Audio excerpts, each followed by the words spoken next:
Hello hello hello. Hello friends, मैं हर्षानंद आप सभी का आज के क्यूआईपी में स्वागत करता हूं। उम्मीद करता हूं सब आप सभी अच्छे होंगे, है कि नहीं।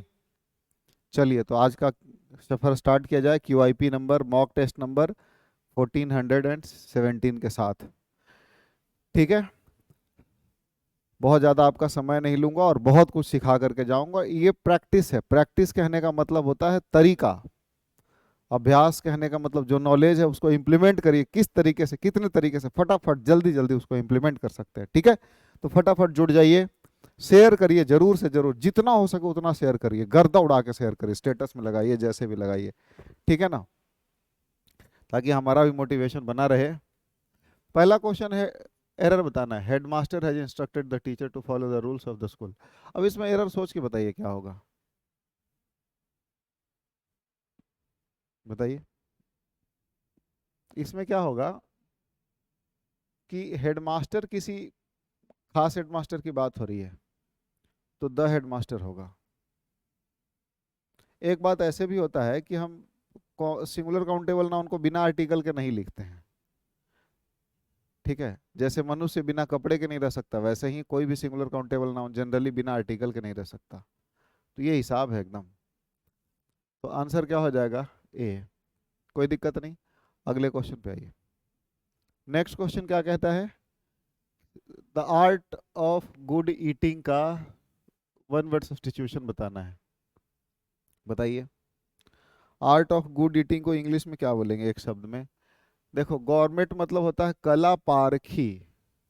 कला पारखी, जो मतलब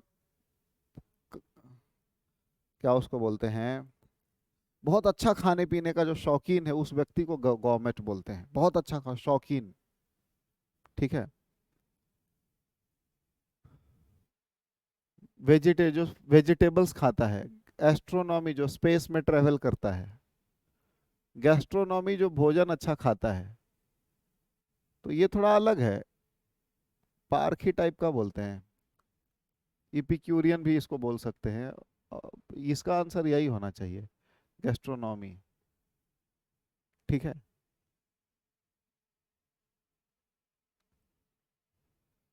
गवर्नमेंट या gastronomy, art of good eating. Government कहें या गैस्ट्रोनॉमी कहें।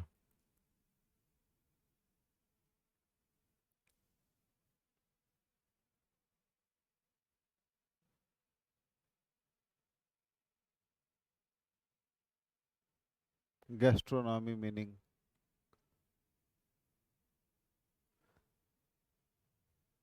दिव्य भोजन करने की कला को ही गैस्ट्रोनॉमी बोलते हैं। ठीक है, गैस्ट्रोनॉमी सही है। जैसे हम लोग जनरली गैस्ट्रोनॉमी का मतलब समझ लेते हैं जो पेट में गैस बनता है उसका, वो नहीं होता। गैस्ट्रोनॉमी मतलब आर्ट ऑफ गुड। देखो, बहुत दिन पहले ये वर्ड पढ़ा था, ठीक है, आज भी याद है, क्योंकि मेरे दिमाग में आया था कि गैस्ट्रोनॉमी मतलब गैस से रिलेटेड नहीं है। तो वही चीज़ क्या हो गया, अभी स्ट्राइक कर गए क्वेश्चन देख करके। ठीक है, चलो तो आंसर अपना ए है। ठीक ना, अगले क्वेश्चन की तरफ बढ़ो। अगला क्वेश्चन है लेथार्जिक। लेथार्जिक मतलब क्या होता है, आलसी। दूसरा वाले, पहला वाला क्वेश्चन सबका ठीक होना चाहिए आर्टिकल में, दूसरा वाला क्वेश्चन में थोड़ा बहुत कोई फंस भी जाएगा, लेकिन ज़्यादातर क्या होगा ना कि निकल जाएगा। इंटेलिजेंट बच्चे बच्चे जो होते हैं थोड़ा उल्टा सोचते हैं, वो समझ लेंगे कि हाँ ये फंसाने के लिए नहीं, उसी का आंसर ये है। लेथार्जिक तो इंटेलिजेंट नहीं होगा। लेथार्जिक सुस्त होता तो उसका उल्टा शब्द एक्टिव हो जाएगा। B is our correct answer. Cute और एग्जॉस्टेड, एग्जॉस्टेड मतलब होता है एनर्जीलेस, जिसमें कोई जान ना हो, बेजान जिसको बोलते हैं, थका हुआ। क्यूट का मतलब जानते हैं, बड़ा क्यूट लग रहे हो, क्यूट भी नहीं होगा आंसर। ठीक है, ये दोनों गया। अगला क्वेश्चन है, हाउ एवर सेंटेंस होगा नहीं पहला।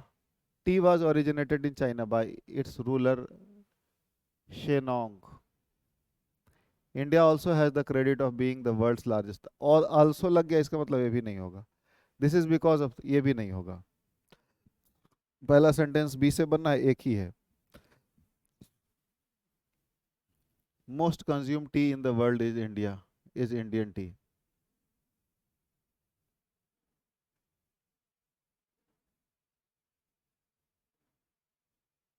India also has the it's ruler. Tropical ना, ठीक है ए, हालांकि बी के बाद ना ए सूटेबल बैठ नहीं रहा है, लेकिन एक ही ऑप्शन है बी से, तो हमको यही लेना पड़ेगा, बाकी कोई भी बन नहीं रहा है। दिस इज बिकॉज मतलब किसी चीज का रीजन दे रहा है, India is also the credit, has the credit of being world's largest producer, C से ले नहीं सकते हैं, सी के बाद China by its rulers you know, however the most consumed tea in the world is Indian tea, A फिर this is because of the, उसका कारण ये भले बता सकता है, A D, C India has also, this is because subtropical climate, ठीक है ए वाला आंसर ही होगा, बी से पहला सेंटेंस बन रहा है तो अपना आंसर क्या होगा, ए ही होगा, कोई दिक्कत नहीं, समझ में आया? क्योंकि ये सारे, देखो दिस इज बिकॉज किसी चीज का कारण है तो पहला सेंटेंस बनेगा नहीं, India is also has the credit, also has the credit मतलब इससे पहले किसी और को क्रेडिट मिला तो ये वाला भी पहला सेंटेंस से गया, हाउएवर हालांकि most of the most consume T in the world, हालांकि मतलब पहले भी किसी चीज का बात हो गया तभी हाउएवर का यूज कर रहा है, तो ये सारे सेंटेंसेस पहला सेंटेंस बन ही नहीं सकते, तो एक ही बन रहा है बी से, और बी से एक ही ऑप्शन है, इसलिए मजबूर है ए लेने के लिए चाहे कैसा भी हो। आगे बात कर लेते हैं। अगला क्वेश्चन है, whether she wishes to relocate to Mumbai or continue to live here are her personal decisions। अब देखो, whether she wishes to relocate to Mumbai or continues to live here, किसी के विश की बात, तो is her personal decisions, is her personal decision,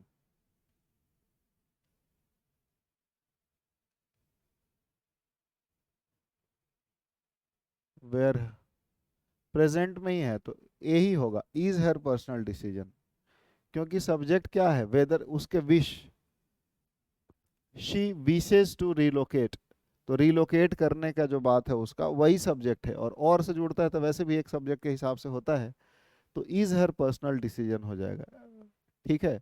verb past में इसलिए नहीं जाएगा क्योंकि ये प्लूरल है भी नहीं जाएगा क्योंकि प्लूरल है, नो सब्स्टिट्यूशन इसलिए नहीं होगा कि ये वाला गलत है, ठीक है। आगे बढ़े, अगला क्वेश्चन कहता है कि very carefully I dash the tree I have referred to, stormed the tree, have referred and to, and avoiding contact with the creepers, the upper dash and the leaves of which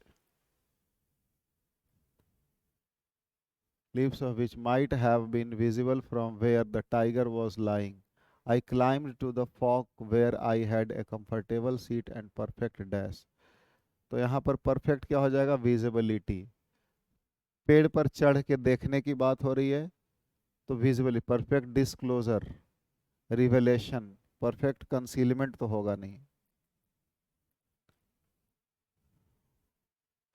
I way carefully, very carefully I dash the tree I have referred to, starved the tree नहीं होगा, stormed the tree, stalked the tree, stalled the tree हो सकता है, referred to, and avoiding contact with the creeper, the upper dash and upper creeper, the upper dash and the leaves which might have been visible from where the tiger was lying। Upper, upper में roots होता नहीं है तो ये cut गया, upper roots and upper stems, stems होते हैं तो ये हो सकता था, फ्रूट्स एंड टेंड्रिल्स, सब इन तीनों में से कोई एक मैच कर रहा है। अब ठीक है, आंसर निकल गए, अब देख के बताओ फटाक से क्या, what will be the correct answer.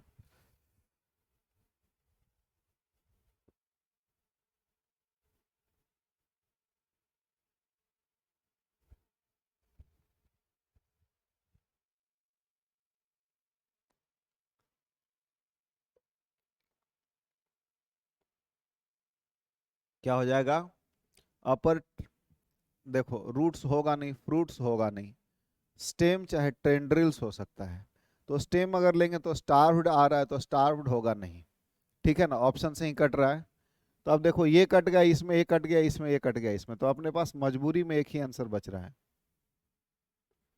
क्या, कि very carefully I dash the tree I have referred to, तो I stock the tree I have referred to and avoiding contact with the upper creep with the creepers and upper tendrils, ऊपर का जो part होता है उसके लिए, and leaves which might have been visible from where the tiger was sitting, जहाँ tiger बैठा हुआ वहां से विजुअल हो सकता था। I climbed to the fork, वो चढ़ गया फॉक पे, where I had a comfortable seat and perfect concealment, जहां पर उसको बढ़िया सीट मिल रहा है और कंसीलमेंट माने छुपना, और एकदम पूरी तरीके से वो छुप के बैठा है, टाइगर से नहीं दिख रहा है।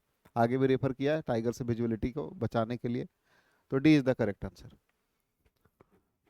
अगला है ब्लोइंग वंस ओन ट्रम्पेट, अपना ही बिगुल बजाना कहने का मतलब क्या होता है? अपना बड़ाई करना,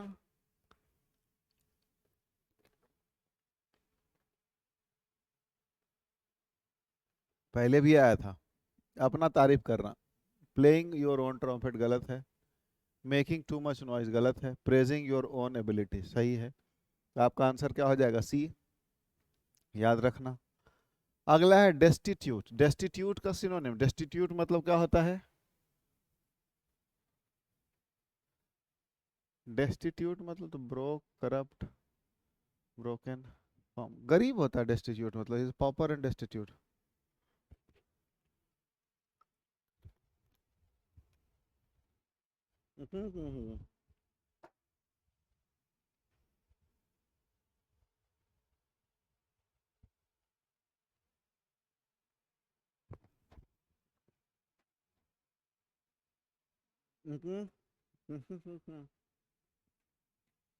डेस्टिट्यूट का मतलब क्या होगा?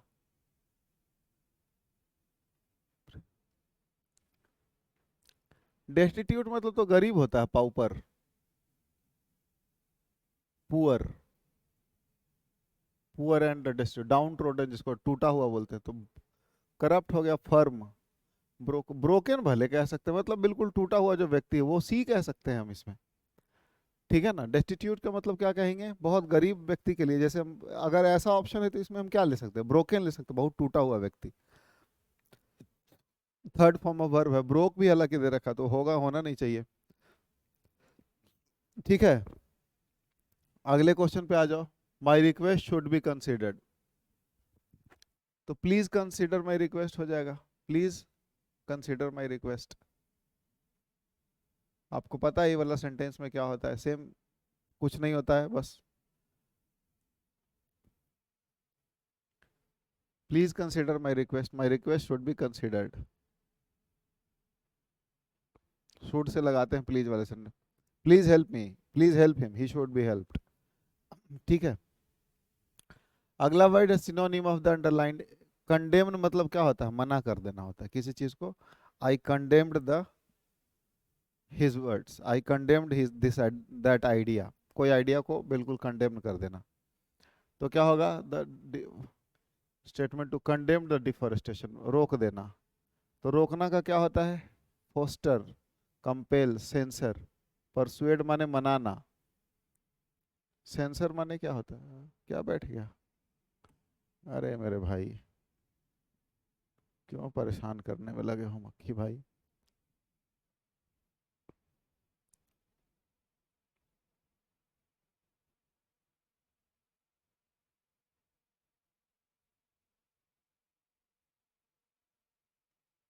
ठीक है, क्या हो जाएगा? सेंसर मतलब क्या होता है? किसी चीज को डिसअप्रूव करना, रिब्यूक, डांट देना, डिसअप्रूव करना, डिसअप्रूवल। तो आंसर हो जाएगा बी। परसुएट तो बल्कि उसका उल्टा शब्द बन रहा है, अरे यार गिर जा, पेन नहीं इसलिए हाथ से करना पड़ रहा है। बच्चे पता है यहाँ से कितने शरारती हैं, यहाँ जो बैटरी थे, पेन थे, सारे लेके गए, कुछ नहीं रहने दिए। इसका पता नहीं क्या ओपीएस ओपीएस नीचे लगा रहा, तो वो भी उठा उठा के ले जा रहे थे, एक दिन खोला हुआ देखा था, क्लास में बच्चे बैठते हैं जो। अगला है Jenny had given uncle Ken a good lecture on how to be responsible. Had given है तो पहले बता चुका हूं मैं, हैड प्लस V3 है ना, तो इसका मेन वर्ब का थर्ड फॉर्म, और यहाँ बी का थर्ड फॉर्म बीन होता है, हैड बीन प्लस V3 होना चाहिए। तो वॉज गलत है, वॉज गलत है, वॉज गलत है, had been plus V three एक ही में है। तो कुछ भी करने का जरूरत नहीं है, एक ऑप्शन में सिर्फ है आपका had been plus V three, वही आपका आंसर होगा। बात हो गया खत्म। अगले क्वेश्चन में आओ। ग्रामेटिकल है, Mrs Malathi is living lonely in an apartment. अब बताओ, Mrs Malathi is living lonely in an apartment, simple सा एरर है। इसमें पता है क्या, अगर नो एरर दे रखा होता तब फंसने के चांसेस थे।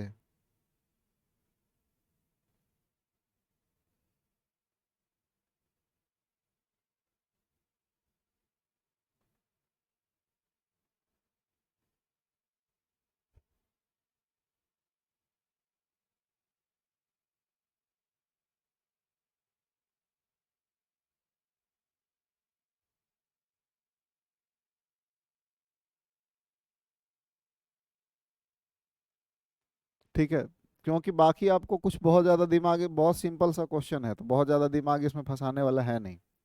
नो एरर देता तो बहुत बच्चे फंस जाते हैं, ट्रिकी क्वेश्चन है। अब मिसेस मलाथी इज लिविंग में कोई दिक्कत नहीं, इन एन अपार्टमेंट में कोई दिक्कत नहीं, तो देखो अब कोई भी समझदार रहेगा तो सोचेगा लोनली कहीं ना कहीं गलत है।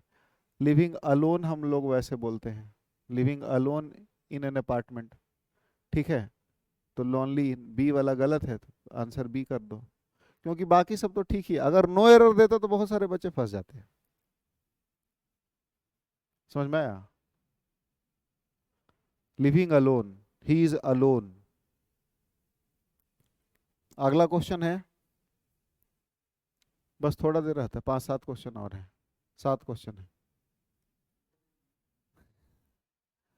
अगला क्वेश्चन है, सेंटेंस अरेंजमेंट है, करके दिखाओ। Researchers from 5 medical centres around the country found that insomniacs were also insignificant likely to have poor health such as chest pain, arthritis and depression as well as difficulties in doing daily duties। difficulty यहाँ in छूटा हुआ है। even temporary sleep loss can disrupt the body's capacity to break down carbohydrates, so make time for sleep। देखो ये वाला और ये वाला पहला सेंटेंस हो नहीं सकता, तो अच्छा इसे है नहीं। Sleep deprivation has frightening consequences on many biological progresses. तो डी से ही पहला सेंटेंस बन रहा है, और आपके डी के बाद सी या ए दे रखा है, तो इन्हीं दोनों में से ढूंढना है। ठीक है, सी या ए पढ़ के देख लो। Deep deprivation has frightening consequences for many biological processes, so make time whatever helps you sleep. अब ये हमेशा कंक्लूजन सेंटेंस होता है। ठीक है, तो बच क्या गया डी के बाद, अब देखो लगाओ। इसी चीज को एक्सप्लेन किस में किया है। अब वैसे अगर मेरी बात को समझ पाए होंगे तो आंसर तो निकल ही गया, क्योंकि सो make time for what ever helps you sleep, हमेशा समय निकालो जो अच्छे से सोने के लिए। तो आखिरी कंक्लूजन वाला तो एक ही सेंटेंस है वैसा। वैसे डी के बाद ए, क्योंकि डी के बाद सी बन नहीं रहा है तो ये दोनों कट गए, तो डी के बाद ए, और मैं कह रहा हूँ आखिरी में सी जाएगा तो अपना बी हो गया, क्योंकि ये कंक्लूजन सेंटेंस है। इसी से बात निपट गया, समझ में आया शॉर्टकट में। अगले क्वेश्चन पे आ जाओ। अगला क्वेश्चन है incorrectly spelled word, RESPONSIBILITIES CHERFULL CHEERFULL TSUNAMI tsunami EEFFICINT efficient. तो चीयरफुल का स्पेलिंग गलत नहीं है, CHEERFUL ही तो होता है। सुनामी का भी स्पेलिंग ठीक है, एक बार देखो EFFICINT, वो भी तो ठीक है। ठीक है ना, डबल एल नहीं होता है उसमें, सिंगल एल होता है। समझ में आया? अगला क्वेश्चन है, what do you like to do on your free days other than to watching movies. Other than to watching movies नहीं होता है, अदर देन या तो कहो वॉचिंग मूवीज या अदर देन, बस। बाकी तो क्योंकि देन यहाँ पर क्या है, प्रीपोजिशन के रूप में या फिर जो भी कंपैरिजन के लिए इस्तेमाल कर रहा है, तो यहाँ पर नाउन से ही तुलना होगा, अदर देन वॉचिंग मूवीज कह लेंगे। वॉचेज होगा नहीं, वॉच होगा नहीं।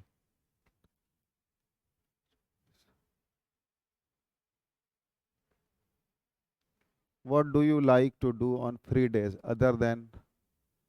देखो देन के बाद वैसे बेयर इन्फिनिटिव लगता है, एक रूल है। देन के बाद क्या होता है, बट, एक्सेप्ट,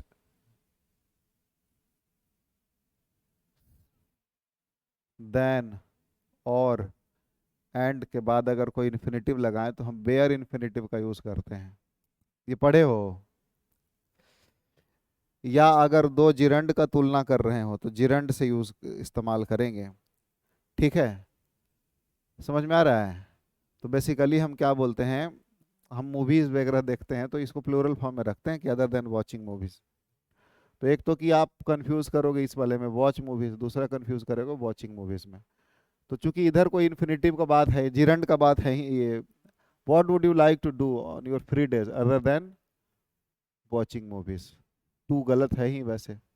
ठीक है, वॉच मूवी ज्यादा सुटेबल है, वॉचिंग मूवी जिरंड का यूज करेंगे।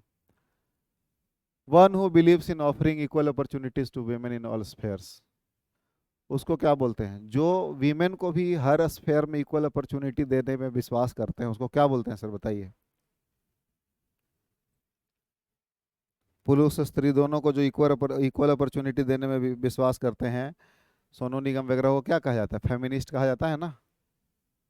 क्या हो जाएगा, हाँ कि ना, जल्दी बताइए। क्या बोलते हैं उसको, फेमिनिस्ट बोलते हैं।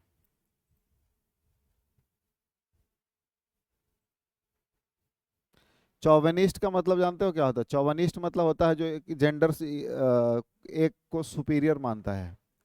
जैसे फेट हेडोनिस्ट टाइप, क्या फेनेटिक टाइप के लोग होते हैं, एडहेरेंट। फैटलिस्ट मतलब जो भाग्यवादी, फ्यूचरिस्ट मतलब जो फ्यूचर देखने पे भरोसा रखता है। ठीक है, वैसी फर्जी दे दिया है। अंडर ड्यूरेस, ये रिपीटेड है,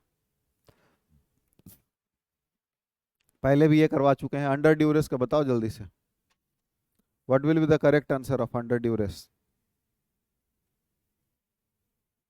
रिपीटेड है, पहले भी करवा चुके हैं। अंडर ड्यूरेस का मतलब क्या होता है, अंडर प्रेशर होता है। इडियम है, याद रखना इसको। ठीक है, सिंपल है। अगला क्वेश्चन है,